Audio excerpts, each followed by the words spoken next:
Lawn signs and campaigns ad are a good gauge of the fact that the federal election now in full swing. You've likely seen both in the last couple of weeks. But just how effective are they in convincing voters? Eric Blais is the president of Headspace Marketing, and he's in Toronto.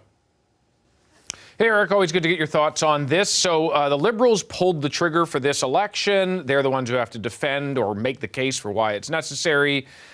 Does their first ad do that? Let's take a look at it. So let's think even bigger, Canada. Let's be relentless. And let's keep moving forward for everyone. Okay, Eric, your take. Well, it's an interesting first launch ad. It certainly sets the stage for what they want the narrative to be without necessarily explaining us why they called the election. There was one scene that struck me, particularly now that we've seen the recent events, which is the scene of protests and the line, "We speak our minds." That certainly probably takes on a whole new meaning now with what's just been unfolding in terms of the protests at the various rallies. What I think is most interesting about the Liberals' strategy so far, and we're only, I think the campaign is only starting really from an advertising standpoint with the debate in French tonight and the momentum starting to build now. But what I think is most interesting is how it's not necessarily what they've been doing for the past 3 weeks, but almost what hasn't happened since O'Toole was elected leader. You would have assumed that either the Conservatives would have been much more aggressive in presenting their leader with the sort of advertising that's needed to drive his name recognition and build his brand and present him and introduce him to Canadian voters, which they kind of did, but not really in a big way. Mm-hmm.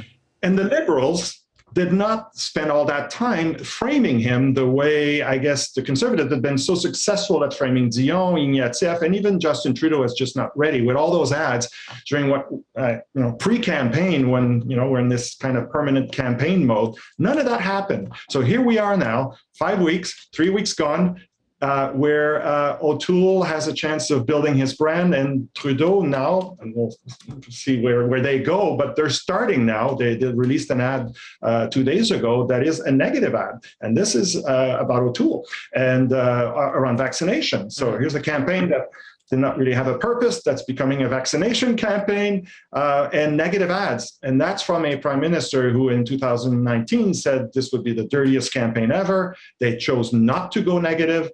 They're going negative now. Okay, so already seeing some of those negative ads that are coming out. We're just halfway through the campaign. You talk about Aaron O'Toole, not well known by a lot of Canadians at the start of this campaign, not defined either by himself or by the Liberals. Now, as leader of the Conservative Party, he has his first Conservative ad. Let's take a quick peek at that.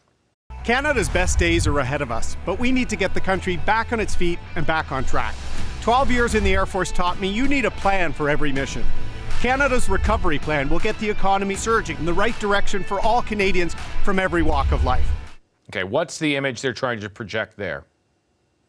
Sunny ways with shades of blue. I mean, he's smiling, he's energetic.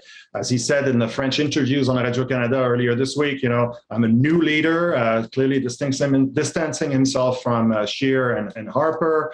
Very strong messaging in the Quebec market. Their line over there, Secure the Future, is Agir pour le Québec, acting for Quebec, acting for the future of Quebec, language, home ownership, and so on. So very strong start, I'd say, for the Conservatives, despite the blunder with Willy Wonka, which we won't talk about.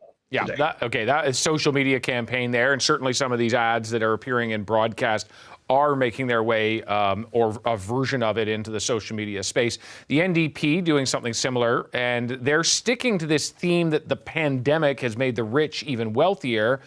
Let's take a look at what they've got on social media platforms.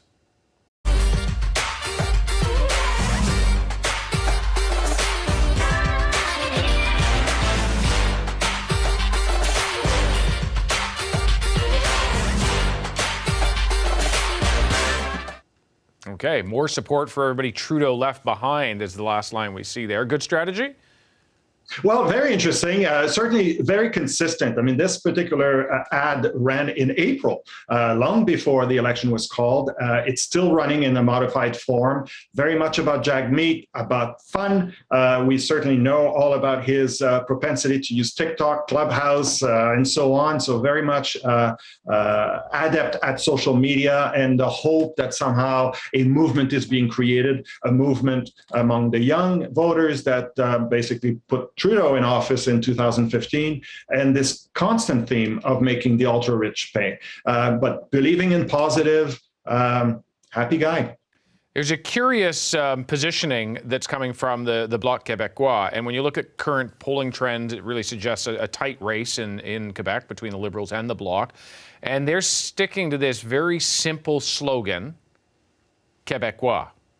Les Québécois méritent des élus qui portent leurs intérêts tout le temps, sans compromis, avec une priorité, les Québécois. Seulement les Québécois. Nous sommes le Bloc québécois. Okay, so we have just one priority. That priority is Quebec. We are Quebec. We should be your priority, is the message that I'm taking away there. Enough to give them an edge? Well, the only party that looks after Quebec, that only worries about Quebec, that sort of narrative is not new for the Bloc. The slogan Québécois, Québécoise, when it's a female candidate on the posters all over the province, this owning one word makes sense strategically. The problem, though, is that everybody's bending backwards right now to be Québécois in Quebec. The Liberals, the Conservatives are speaking this, are projecting this image of having a contract for Quebecers with the Conservatives and so on. So, to what degree will the Bloc Québécois really own that word that they decided to plaster all over the province? I'm not sure. I think that they've got some challenges ahead in the next 3 weeks. So I've only got 2 weeks. Exactly. I've only got well, a little more than that. September, between 2 and 3 weeks, let's say. I want to ask you just a bit about, because people will look at their social media feeds, and the person who's sitting next to them on the computer may get a message from exactly the same political party, but it's a different message. Can you walk me through how that's possible? Well, that's the beauty of social media. Not all platforms, of course, operate the same, have the same functionality, but micro-targeting, we often complain about that because we feel we're being monitored. And there's been, of course, the Cambridge Analytica issues way back in terms of feeling that somehow our private information is being shared and we're being manipulated and so on. But there is no question that in terms of the ability to target specific groups of voters with issues that are important to them, that the parties believe can influence them and persuade them to vote in their favor, that's happening. But what I think people are not always thinking about when it comes to social media is the importance of social media in this campaign as it relates to the pandemic, and not being able to do as much in terms of the ground game, in terms of face-to-face, door knocking, all of that stuff that usually happens. That's very important to get feedback from the ground, from the grassroots, from real voters in real time. And that's what social media actually allows for, is this sort of listening tool, as if it's a massive focus group. And I think that's particularly important in this campaign, its ability to hear voters directly and gauge the sentiment and analyze all this and course correct as needed. I think social media plays a key role this time around, more so than ever. Eric Blais, as always, really appreciate your thoughts on this. My pleasure. Hi, I'm Vashi Capellos, host of Power in Politics. See more of our show by subscribing to the CBC News channel or click the link for another video.